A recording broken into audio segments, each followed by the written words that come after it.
Kris Steele, you're headed towards being former speaker, but you're still doing important work on the issue of justice reinvestment. I was in attendance yesterday, along with a few other journalists, watching yesterday for reference of the viewers. It was Thursday and of the 13th of September for the initial meeting of the working group on justice reinvestment. And not to be critical, I had a little bit of a feeling that some aspects of the system might not be ready for this transformational change. Could you talk about that? Sure. And first of all, I would like to say thank you for the opportunity to discuss where we're at in the implementation phase of the Justice Reinvestment Initiative. I do not think you're being critical. I think you're making an honest observation about sort of where we're at in relation to the actual implementation, which is set to take place November the 1st.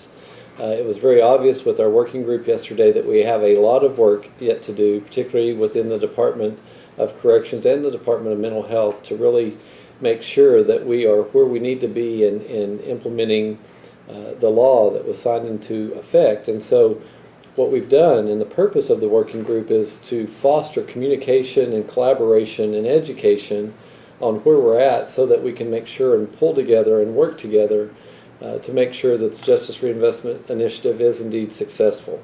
Would you anticipate that a line worker or the Director of Corrections and also Mental Health Agency will be there in October?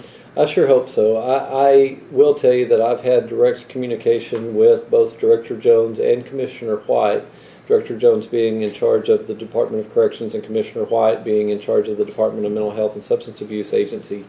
And they are both working diligently and working hard to make sure that implementation occurs in the manner in which it's supposed to occur. I would also, to be fair, point out that I don't think that everything has to be implemented all at once come November the 1st, but I do think that we're going to have to be ready to implement key parts of the law. That's what we're required to do. And I'm pleased with their commitment. I'm pleased with their individual progress, but it's very clear that we've got a lot of work to do yet together and in a collective sort of way.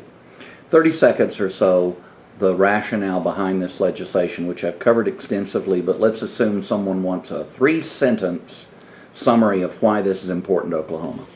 Justice reinvestment is important to Oklahoma because it's going to allow us to reevaluate how we're currently expending our state's resources in relation to corrections. We want to make sure that we have space and resources available to incarcerate the most dangerous criminals and those who truly pose a threat to public safety. And at the same time, we want to make sure that we're using good use of our resources to prevent those low-risk, nonviolent offenders from becoming hardened criminals. So this will allow us to reinvest our appropriation in effective strategies that will ultimately produce better outcomes and reduce crime in the state of Oklahoma. Speaker Steele, thank you. Thank you very much.